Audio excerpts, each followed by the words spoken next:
Hello and welcome. We're here today to have a great conversation about Western society at the crossroads. This is part of the inaugural launch of the Geotech Hour, sponsored by the Atlantic Council. My name is Dr. David Bray, Director for the Geotech Center. We have an august panel here of folks with expertise on a wide range of subjects who have seen over the last 2 to 3 decades how the Western societies that we have known that have addressed issues involving people, data, and technology now have some very serious choices before them in terms of where they want to go. I'd like to turn first to our friends across the pond with Tammy. Tammy, right now, could you introduce yourself and talk a little bit about what you're seeing from a perspective of Europe and the world as a whole in terms of the choices before us involving data, technology, and people? Thank you very much, David. So Tammy Evans, I've been, I'm British and I've been working over here in Europe for a long time, spent some time in the States as well. My background in public information, has seen a broad, breadth of looking at things when they were very much at the kind of the less tech end, moving over way into the technical side, but moving into political analysis, and then the last 20 years or so working much more in security sector reform and governance, and looking at also the technological side of how that can assist us in bringing around a more secure world. There's a very different view here in Europe, which has clubbed together around some of these issues, and it's interesting particularly to see how that's juxtaposed against perhaps where the States is, but also importantly where Asia is going as well. I think the title of this webinar that we've got here now with regards to Western societies at the crossroads, it kind of brings me to the issue of when we say crossroads, this implies a choice. We have a choice to go one way or another. Or are we really at a tipping point or a crossroads with regards to ecologically, how we're moving forward, environmentally, as well as technologically and societally. And I look forward to speaking with the other panelists here to see how we're going to tackle that issue and where Western society lies in that spectrum. Excellent, Tammy. And real quick, if I could ask you a real quick rejoinder, given your experiences with information and sort of sharing information and communicating information, have you found in the last 5 to 8 years, has it gotten easier to do that because now you have the internet and it's easier to have greater reach? Or has it gotten harder because you now have the internet and you have greater reach as well as speed issues? So I will say it's got easier. I think there are many people who will say that it has not got easier.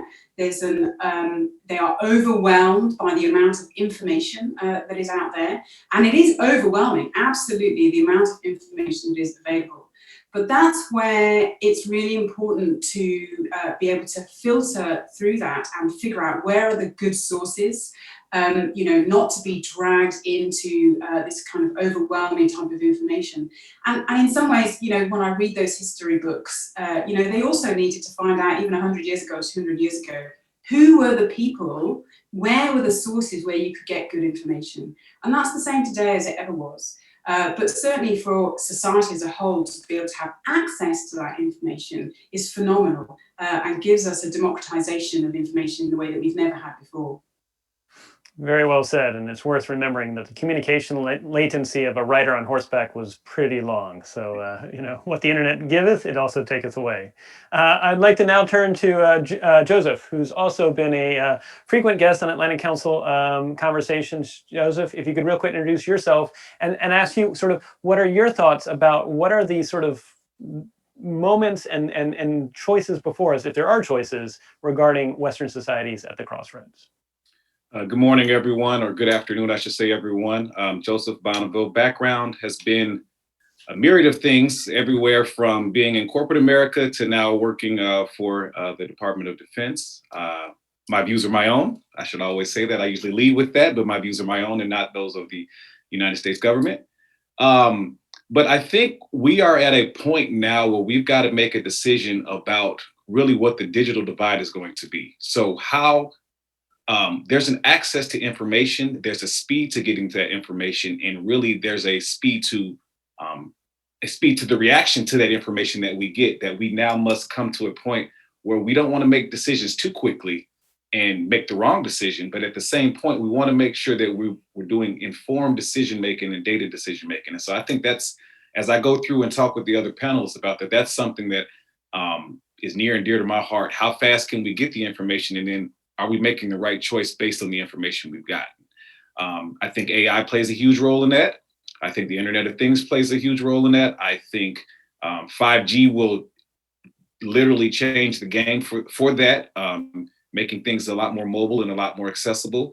And so I'm very interested in trying to figure out where bad actors may be able to implement themselves in that decision-making process or in the data gathering process. So it's one of those things that I think, you know, as the Western society decides to move forward, and I think Tammy was spot on, I think we're at a tipping point. I don't think we can no longer go back to where we were. We have to only decide how we're going to move forward, and how do we move forward in an effective means that is community for all, so good for everyone. Excellent. And Joseph, if I could ask you real quick, you know, you're talking about how you had you had experience in the business sector as well as serving in the public sector. Have you found that maybe over the last decade, we may have become less tolerant of people that maybe are visibly taking risk and experimenting? And what I mean by that, if you think about like Project Corona back in the 1960s, that was an effort to try and launch, you know, a satellite into space in a time when it was kind of unprecedented, and the first 13 rockets blew up. But you ask nowadays if we had like a government initiative or a private sector initiative even that tried to have the first 13 rockets blow up, would that have made people, you know, cancel the experiment as opposed to moving forward? So do you find that entrepreneurs and other leaders can still take risk and experiment, or have we lost that willingness to do that? I would like to think that I think we are now doing these things on purpose, right? So we want to fail, and we want to fail fast, right? And so I particularly think about the things, or any of the SBIR initiatives that come out of the DoD or any of the federal agencies. We want to see if we can make a monumental change very quickly. DARPA follows this model. And if we can't make that change, we want to fail so fast that we know we shouldn't have done that to begin with. And so I think we're not as risk averse as we used to be. And that doesn't, so to your point, that's not necessarily a good thing. I mean, sometimes you just want to try something to try it. But I think that we have to do that in order to make these, I mean, at this point, we're trying to make leaps and bounds. We're trying to do 10X's on everything we're doing, as opposed to, you know, incremental 1X changes and things, or 2X changes and things. And so I think we are right at the edge of just trying to figure out what's the next big thing, everything from space to like I said before, 5G, and what is that going to mean for us? And I think we're at a good point right now. We just got to make sure we make those decisions effectively. Excellent. And that's actually a great segue to a good friend, Carol. Carol, first time on the Atlantic Council's Geotech Hour. We're really glad to have you here. We're also glad you're joining as a senior fellow. And I'd be interested in, Carol, sort of if you could add your thoughts, and maybe sort of building on what Joseph's talked about. He said, we're trying to do 10X on everything. Can society keep up when things are 10X on everything, or are there creating strains in societies as a result?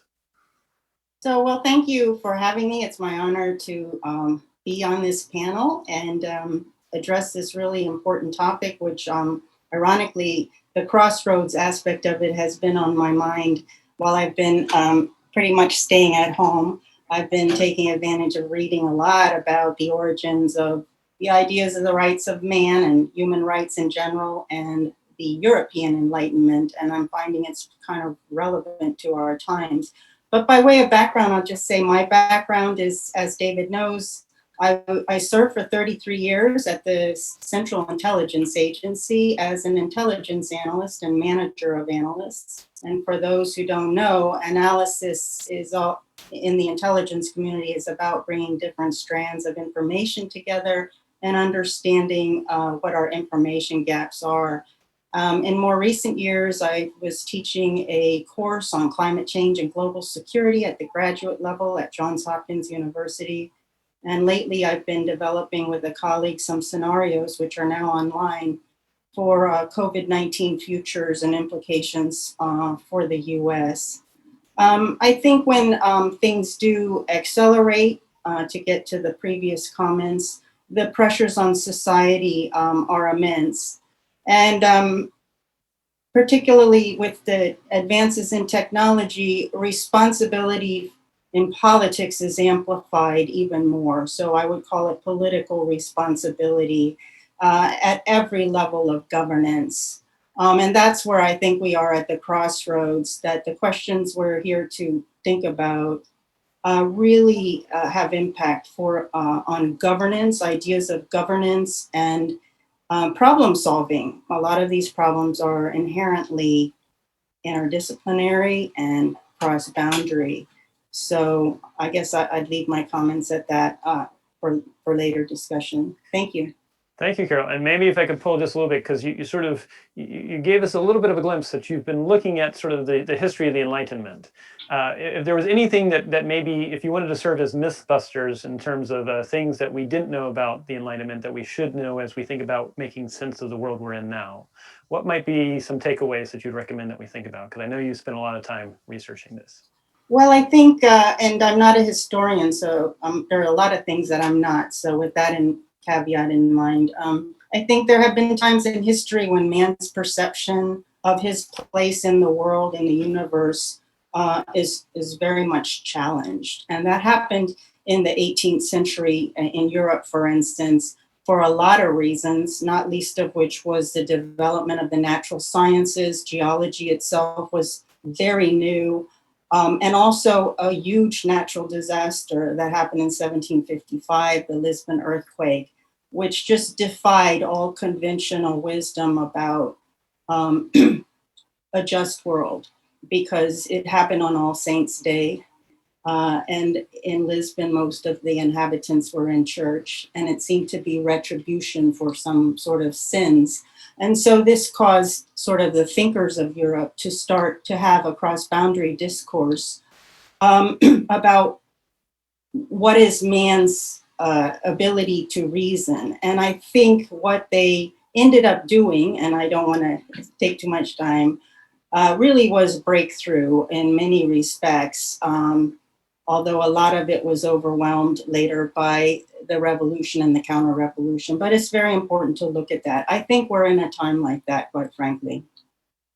Very well said. Thank you, Carol. Really appreciate it. And that's a good segue now to Louis. Louis, also first time with the Geotech Hour. We're really glad to have you here. If you could real quick introduce yourself and maybe give your thoughts about Western society at the crossroads. And maybe if I could ask a little bit further as well, since I know you and I have had conversations throughout the years about where is the nation state going and the model of nation states. So maybe if you could share your thoughts on that as well, please. Sure. Thank you, David. And congratulations and thanks to the Atlantic Council for the Geotech Hour itself and the new center and everything else. Off to a great start. Really enjoying following all your work. And it couldn't be a more important topic. And like Carol, we did not coordinate our comments here, but I also have taken a lot of time during our enforced solitude to think deeply, about this topic and its interrelationship with the extraordinary technological changes that are going on. So I am a technologist now, and I work for a Silicon Valley company, VMware, which has virtual right in its title, virtual machine software abstraction revolution. However, I began life, I think, as you know, as a political scientist and a political junkie and a liberal arts guy. And even today, so I'm an adjunct professor in the engineering school at George Mason. I teach on big data and machine learning and AI. Even all of that is very much informed by and shaped by the lessons that I learned in the academic world about the history of political thought, and by my political observations about the world around us and the extraordinary revolutionary impulses that are endemic in human society. Civilization is a political construct. So people living together, as Aristotle taught us, that's a political construct. So you can't escape it.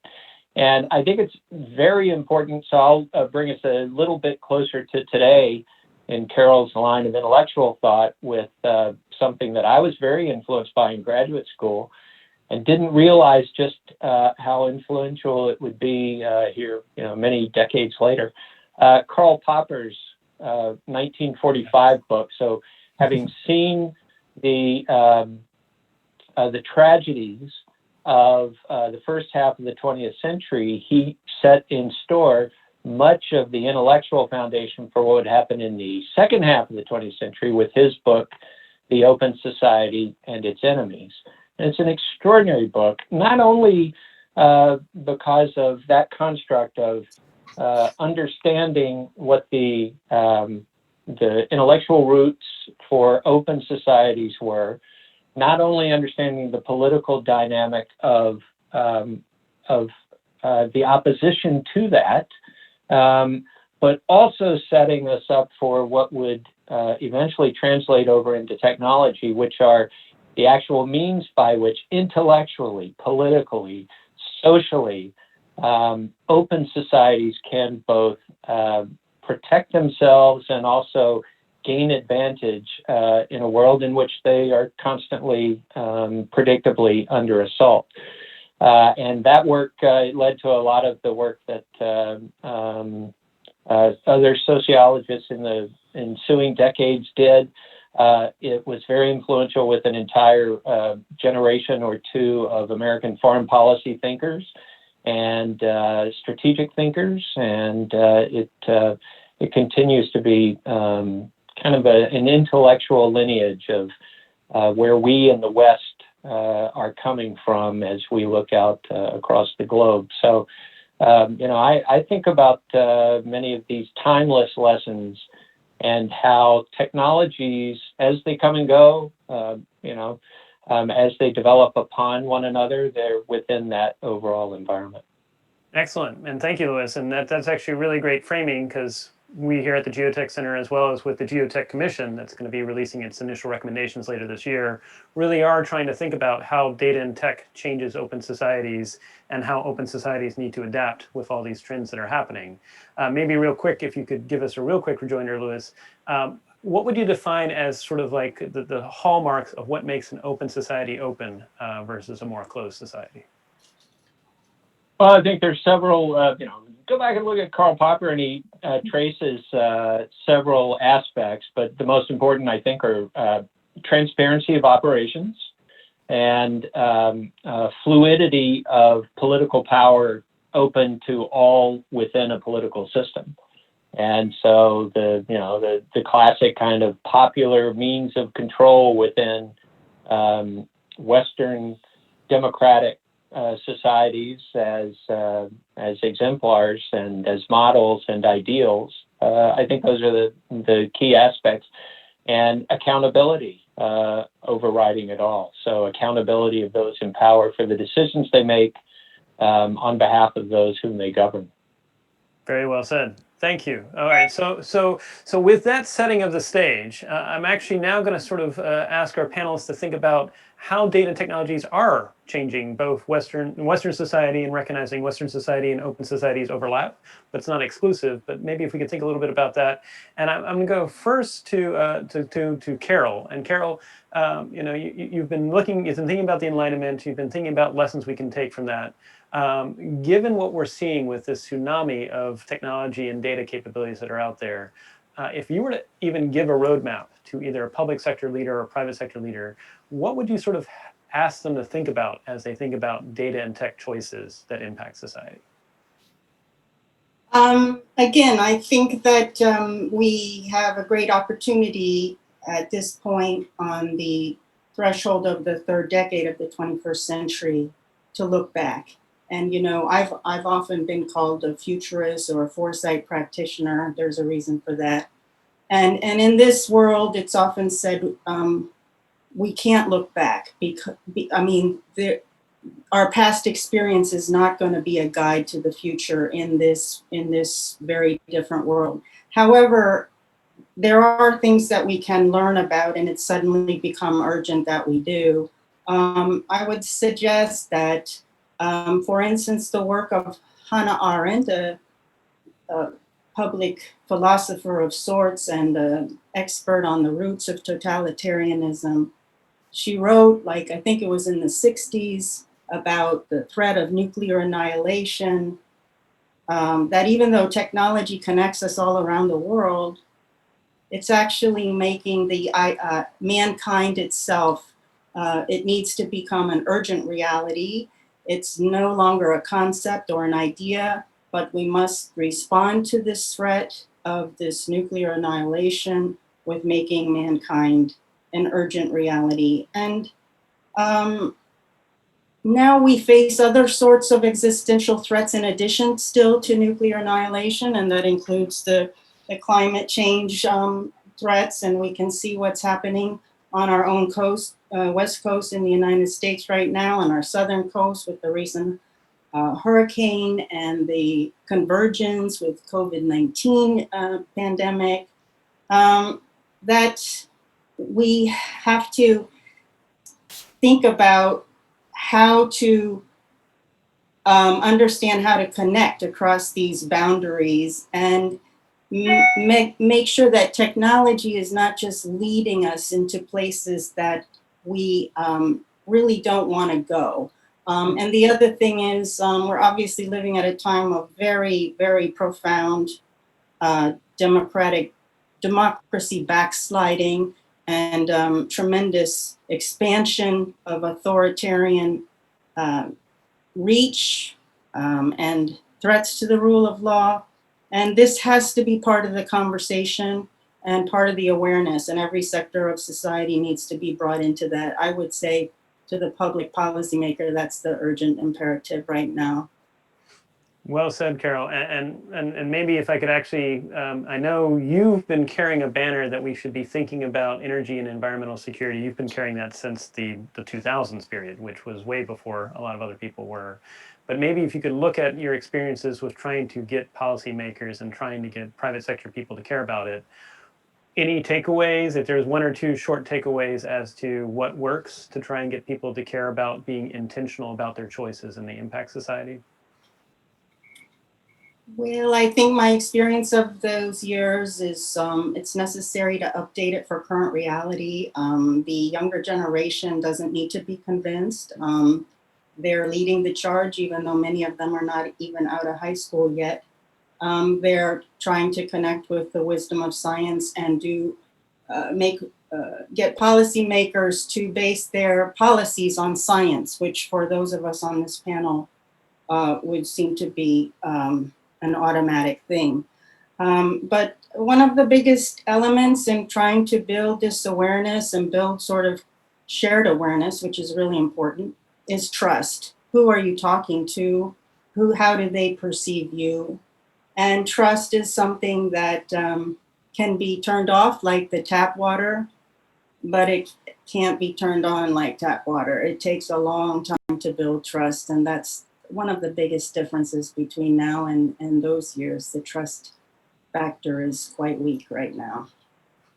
Thank you, Carol. And that's a good setup for Tammy. If you could give us your perspectives, both from a UK and a European perspective, in terms of trust and governance. Is this something that Western societies is having a temporary fraying of, or is it something that we're losing ground and we may need to think about completely new ways of governing while ideally not becoming autocracies? I guess I'd be interested in your thoughts. Yeah, so I think this is where there's some really interesting links to technology and information and what's available and how we get that out there. What I really see is a big difference for one part between the English-speaking press and the French or German or other European, kind of press that is available here, and the coverage that it gives to a whole range of topics.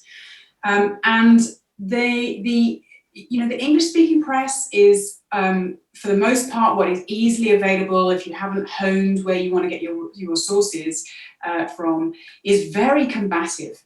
It's very negative often. It's very much about, it's like a soap opera. And that's not helpful, is the reality. I mean, finally we have, even BBC World doing fact checking. It's like, what were they doing before that? So that's one of the big changes, or the big issues I think that's coming up here. And what I see a lot, on the English-speaking side, is this reference to constant competition.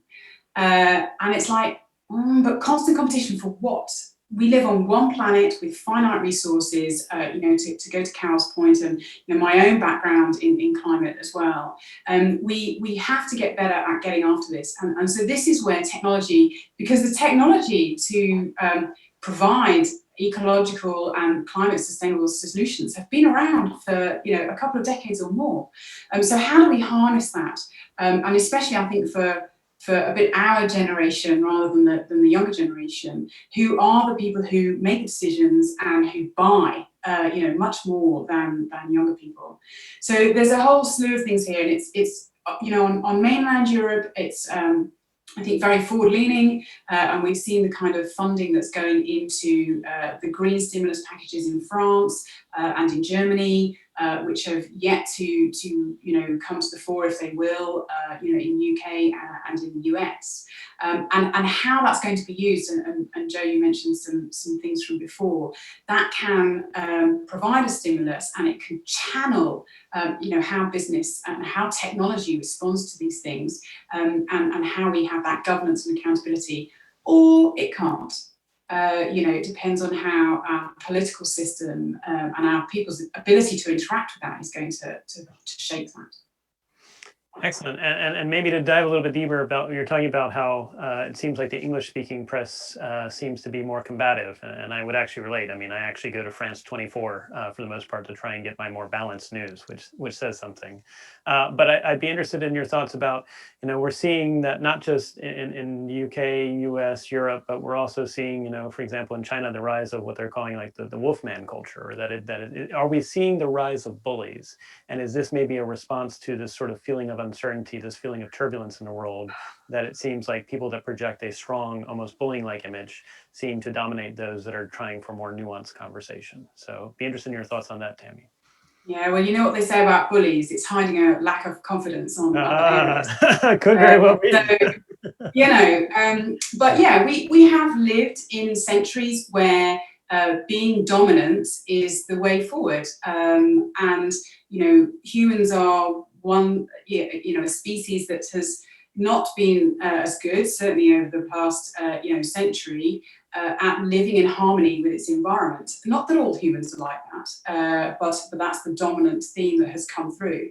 And again, so this is something, we're going to have to come to terms with, because, talking of being at a crossroads and talking of defense and security, we can talk about defense in a very state-centric manner, but that's not where we have been moving towards. It's about human security, and some countries deal with that in a very different way, in an inverse way, in fact, to the way in which the superpowers to date have done that. But again, we're at a crossroads of superpowers at the moment, and where that's going. But technology can certainly, assist us to give us the feedback that we have sadly ignored, over the past industrial period, where again the dominant piece has been to have growth. And to have this famous thing called GDP, what does that mean? And is that actually providing us with the security, especially for the poor, that we haven't had before? And moving forward, is it going to be dominant? Well, I think we have a different makeup coming in our political system now, with nothing else from a democratic perspective, but also gender inclusivity, diversity, and how these things are coming forward. Excellent. And like you said, it may be that GDP was an approximation that's not appropriate for the time, and now we have ways to actually have better measurements that may be more representative of where societies want to go. So Lewis, maybe sort of building on this, we're talking about how open societies are challenged both when it comes to governance, whether it's governance internally or governance on big issues like climate change. Maybe if I could ask you to take a glance as to how are open societies when it comes to information environments, either both internal to them or dealing with information flows, possibly even this idea of misinformation. Can open societies do the same thing that closed societies do, which is either censorship or single narrative, or do they need to figure out a new way forward? Gee, that's a hard question. Well, it's an important one because we definitely it's an undeniable aspect of today's global environment that there is a spectrum, but there are largely as there have been through history, there have been more open societies and there have been strictly authoritarian ones, with few bones about the latter. So it's a competitive environment only because totalitarian systems. Carol was quoting Hannah Arendt. Totalitarian systems, they're hungry, voracious beasts. They always have to expand or they die. So how do we counter the information weapon? The Army Mad Scientist Lab this spring had a conference on a series of workshops and conferences on weaponized information. And so we can think about warfare as having always, since Sun Tzu and throughout history, is always involving not just a land, sea, and air domain, but also an information domain. And we more explicitly are able to, in the military and strategic political realm today, recognize that and to some degree instrument it.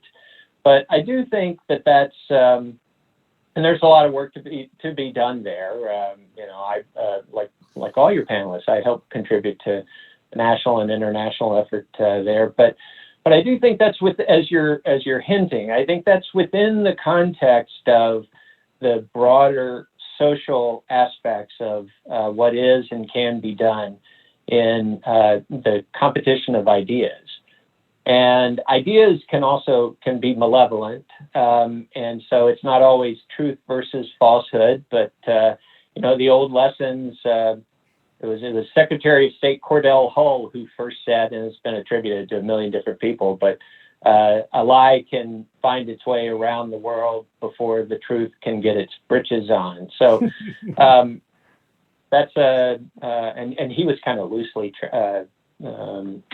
paraphrasing Jonathan Swift, who said falsehood flies and the truth comes limping after. But there's your history lesson for the day. This is an old immemorial competition of ideas, and the truth is actually it's something that can be enabled and charged and superpowered if we take the time to do that. And I would argue that using the technologies of the 20th century, we had a great competition of truth versus falsehood. So the German Nazi regime was extraordinarily innovative in the uses and application of the technologies of the day, of radio, of film, of mass propaganda through all channels. The Soviets emulated them and perfected that in some ways in how to run an authoritarian regime. But and by that, it wasn't just the United States and UK and allied governments. It was actually our societies, these open societies, which actually instrumented our societies and our touch points up against these, our frontiers of information up against those authoritarian societies, and super enabled them by allowing a more grassroots approach of information flow. And so, I actually take a very, looking at the technological trends, looking at the new means of not just social media, but other aspects of information channels that are opening, I actually take a very optimistic view about where the open society and where Western societies, and it really gets into something you may want to discuss later, this notion of nationalism and of the nation state, because I think what open information flows do is they foster competitive innovation.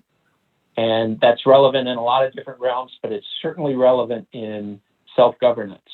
And as people innovate in self-governance, their solutions wind up being tested against popular opinion. And again, I'm a kind of Jeffersonian optimist here in the heart of Virginia, and believe that democracies wind up having inherent advantages in that kind of competition.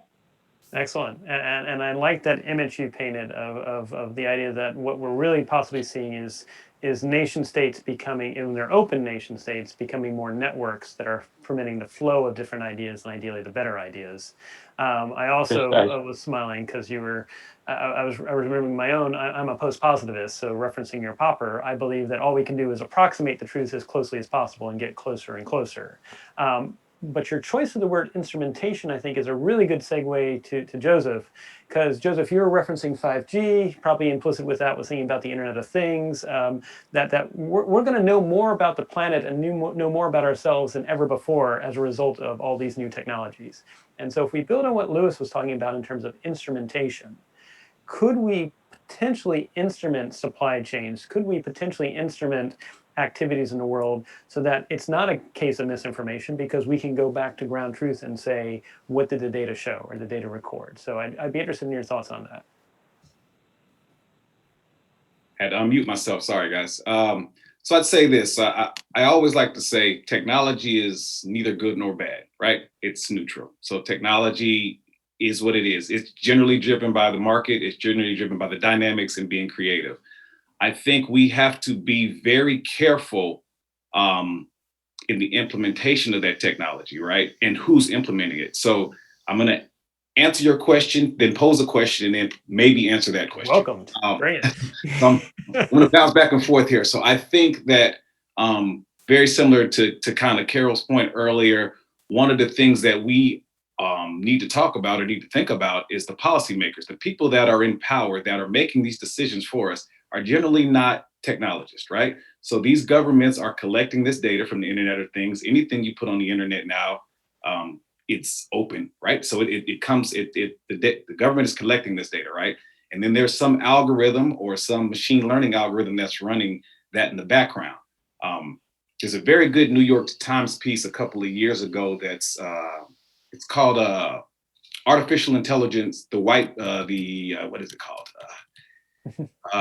Artificial intelligence, the white guy problem, right? Oh. So by that, it's an op-ed, but by that, we don't think about the cultural bias that comes in from any algorithm that we put together, right? And so you start to talk about, instrumentation and making these decisions. You always have to go back to what the Internet of Things is collecting, then how is it making the decision, and what does that decision or algorithm what is it doing? And so I think my question to you is, how do we fix that cultural bias? How do we fix what is the technological gap? I don't have an answer for that.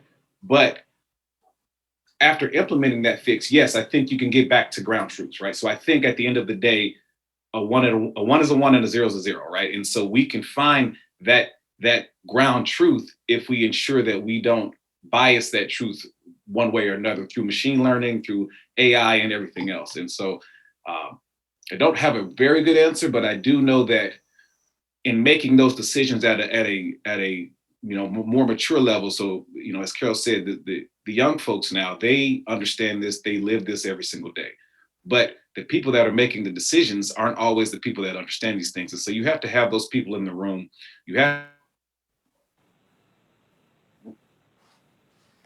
All right, Joseph, we may have lost your Wi-Fi signal if you pop back, but I'm going to build on what you just said, which is you're absolutely right, that while we talk about all these technologies, we need to recognize they operate in a social context. And quite frankly, there are both past as well as present injustices associated with the world that need to be corrected.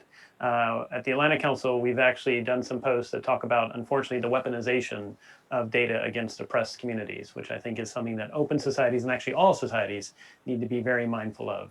I think we also need to recognize, and we do have a post that's actually coming out this week, talking about how we need to be aware of the fact that there are unfortunately racial biases present in the data and tech community, something that's not really been talked that much, but I think that's something we need to address. So I'm with you, Joseph, that these are things that open societies in particular need to recognize. We would hope closed societies would too, but I don't think they necessarily have a good track record of embracing plurality. But at least for open societies, if we are going to truly embody an open society, then we need to have conversations about how do we make sure we're not baking in historical biases as well as present biases as we move forward together. And that's a hard thing. And in fact, we're trying to devote as much as we can with the Geotech Center to those conversations because they need to happen. But I'm really glad that you asked that question. Go ahead. Sorry, I don't know if I lost you guys for a second there. You lost us briefly, but we're okay. Okay, sorry about that. Whatever the case may be. But so I kind of ended it by saying, I was talking to myself clearly, but I ended it by saying, so with David, if you've watched any of our other geotech things, I always bring in a science reference and a great movie. And so when I start thinking about these biases and this data that we're collecting and all of the things that could come up to the society, I think of the movie Minority Report, right? So when you watch a movie like that, they're taking all of this data in and then they're making an assumption about whether you will be a criminal or not based on all of the data they've gathered. Now, I'm not going to say that that movie was bad. Well, they used some features, but we've got to make sure that we understand that we don't want to prejudge anyone prior to an implementation of something that's a ground facted truth. And that's really all I want to say about that, is that we want to your point earlier, ensure that we don't have any biases in our data and ensure that we stay at a policy making standpoint where we understand that everybody's included into this equation. Yeah. Absolutely, well said, and I agree. Inclusion is necessary, and I think it's also recognizing. I mean, we were talking about Joseph, about how there's biases associated with different minority groups, but let's also be honest. I mean, we still in the 21st century have issues involving pay that's equitable amongst genders that also needs to be addressed. And so maybe I'll go to Tammy and then to Carol real quick.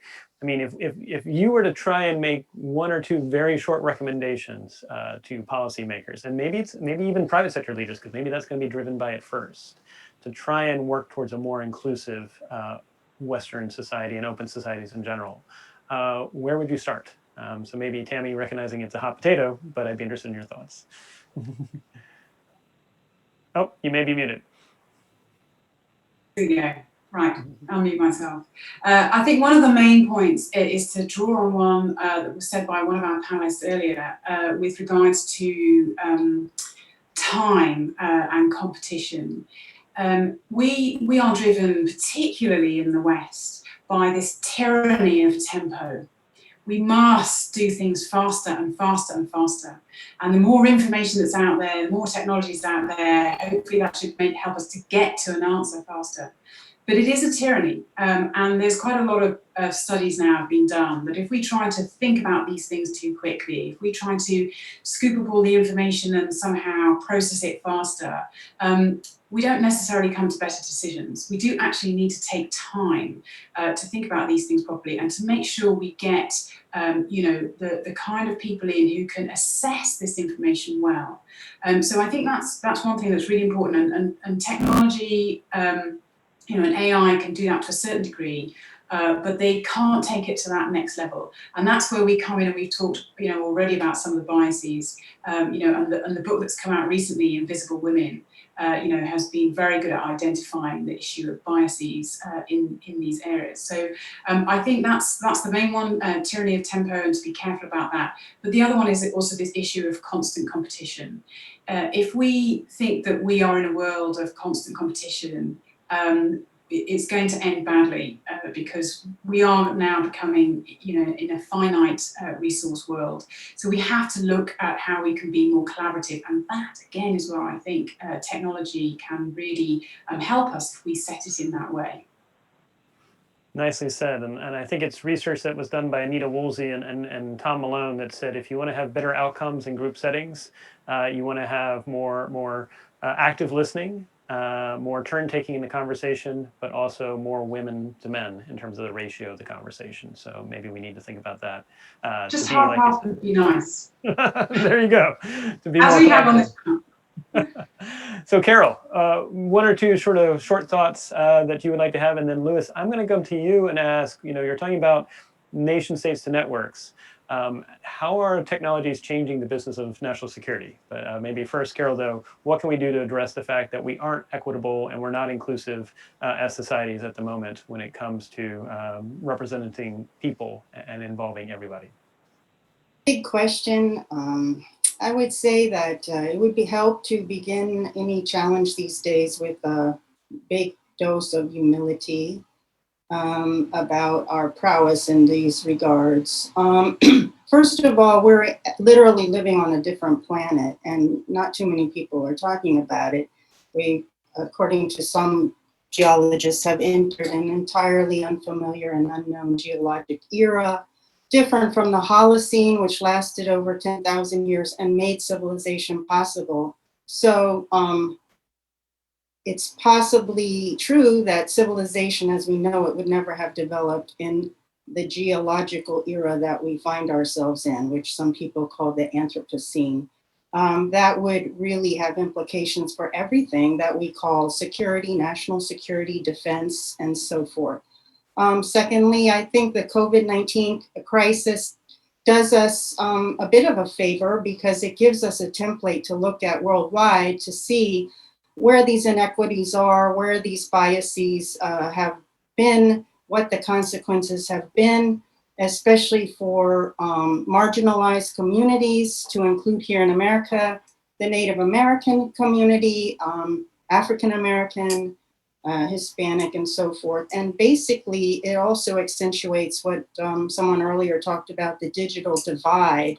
And as our students embark on yet a second school year of very disrupted learning, there's going to be tremendous consequences all over the world. So policymakers can basically try to aggregate this information and develop plans based on that. They might look like, I've been thinking about something like the Marshall Plan for digital rights, looking at digital rights for mankind.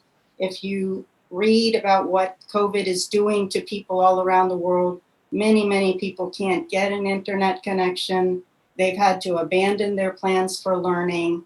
And I subscribe to the school of thought that insecurity somewhere is insecurity everywhere. And we need to take a bigger view, that is not quite frankly typical of national security, which by definition focuses on usually kind of the boundaries of a nation state. So I'll just leave it there. Very well said, and thank you, Carol. You actually bridged what Tammy just said with where we're going with Lewis. So thank you. Those were very insightful remarks. And Lewis, how does all this complicate or possibly make easier the business of doing national security? Certainly informs it and can shape and guide, and in some ways unpredictably will constrain how nations go about national security. And let's talk about the competitive advantages that Western society has in that. So a lesson that we've learned, technology industry is differential innovation. Startups innovate faster than large bureaucratic organizations. We can extrapolate, and I think it's it's worth a good study to do within this frame that nimble, open, transparent governments actually innovate faster. In other words, meet challenges to their societies, their populations, faster and more optimally than large bureaucratic states. So that was our premise. That was George Kennan's premise, at the heart of it, at the beginning of the Cold War, that we could outlast the Soviet Union. And there was a great book about 5 years ago, Ben Peters, academic, who wrote How Not to Network a Nation. And he went through the history of, it's a phenomenal read, how the Soviet Union actually tried in the late 50s and 60s to build what we would think of as an internet, much earlier than we did at ARPA. And they failed. And they tried to do it, but in a very highly centralized way, not surprising.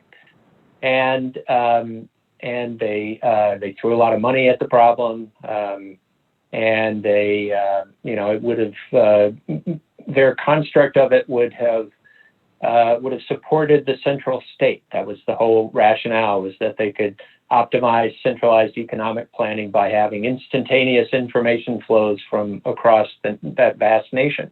Didn't work because it was a centralized project, as opposed to your colleague, Vince Cerf, and his colleagues building highly decentralized, not just through the actual computer architecture, but in terms of the teams working on it, guys at SRI and UCLA and here in Maryland and around the country, Boston, where decentralized teams actually wound up innovating things like the IP, like the different protocols, like eventually email and all the different standards and aspects that came out of that, and that continue to. So, from a nation state standpoint, I think it's definitely, and today you're also, we're taping this we're speaking at the time of the Department of Defense AI Symposium.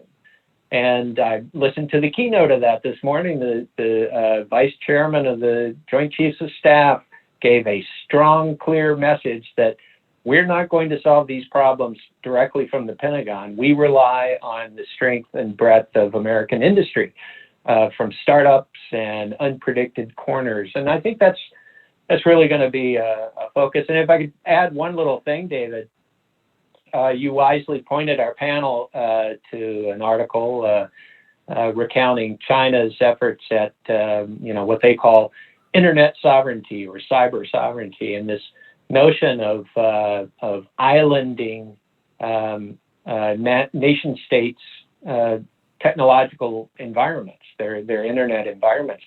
And it's so disturbing and counter to everything we've been discussing today on Western societies. And one thing I would really not like to see would be, and you see little hints of it every now and then in U.S. defense thinking, which is, hey, wouldn't that be to our advantage if we were to take that same approach? If we were to essentially wall off our systems, because it would add, much stronger cybersecurity, it would prevent misinformation and all these kinds of things. I find that counter to every smart lesson that Carol and Tammy and Joe and you have been talking about today. So something for policymakers to think about. Let's stick to our traditional advantage. Well, I liked what you were saying, Louis, as well, which is at the end of the day, we've shown that decentralized teams will out-innovate central planning. It may be a little bit of a ramp-up curve because central planning may have the advantage of initial start, but I think that's where our strength is. And if we want to truly remain core to what Western societies and open societies embody, let's not lose our principles as we try to make sense of this new environment. But at the same time, as we've highlighted here, there may be certain things we want to hold to, decentralized teams, and other things we want to think about in terms of inclusiveness and addressing some of the other challenges. So we do really have this, whether it's a tipping point, whether it's this interesting crossroads of what do we keep and what do we discard and pick up as new. But I really appreciate everyone's thoughts here. And we're now at the lightning round. So the lightning round, for those of you who know, that's when we actually go through and we ask for your 2 or 3 tweet links. So it needs to be short recommendations. So I'm going to go first to Joseph. If you could unmute yourself, be interested in your 2 or 3 tweet links recommendations as to what should leaders, whether in the private sector or public sector, do to help make sure open societies continue to thrive in the decade ahead. I think we've said it. Thank everybody for being on the panel. I think we've said it. I think the panelists each individually said it, but we need an open society that allows us to have diversity in not only thought, but the number of people that are attacking a problem. And we need to have the people that are the lawmakers and the policymakers in the room with the right technologists to understand what's going on. Excellent. I have a 3-year-old, and if that world still continues to thrive and be 10 years from now, then I will be very happy when he's 13. So thank you for that, Joseph. Next, I'd like to turn to Carol and ask for your thoughts as to what would you recommend in terms of takeaways that leaders need to think about? I'd like to just leave with one quote. It comes from Louis Pasteur, the French microbiologist who actually invented the process of vaccination. So that's apt for our times. And he said, "Science knows no country because knowledge belongs to humanity and is the torch which illuminates the world." And I think when it comes to these questions we're dealing with today, we need to think about it in that vein. Really great. I really appreciate what you, bringing that to our current conversations. I also like that the quote that you brought from Pasteur uses the word torch, because both the torch is light bringing, but torch is also both destructive fire and constructive fire that we may need to pass through as we think about where we're going here. Louis, interested in your takeaways that you'd recommend to leaders of all types. One is prompted by that Louis Pasteur quote, and that's that governments have the opportunity to stress vaccine in the war of ideas, and that's highlighting truth, the torch of truth, and trying to strive towards that ideal. And there are also along the way information therapeutics, and many of those are technological and efforts to counter specific misinformation, disinformation campaigns. Your group works on some of those.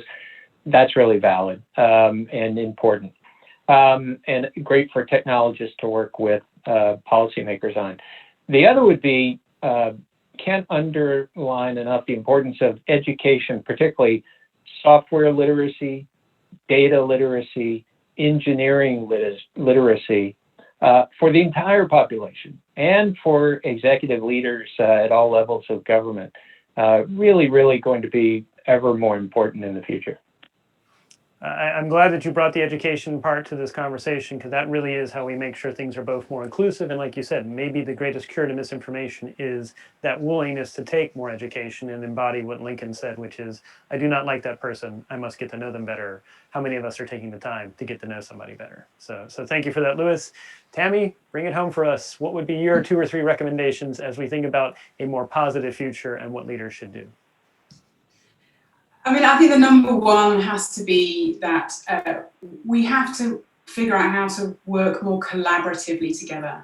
There are great minds out there in all the different diverse societies that we are.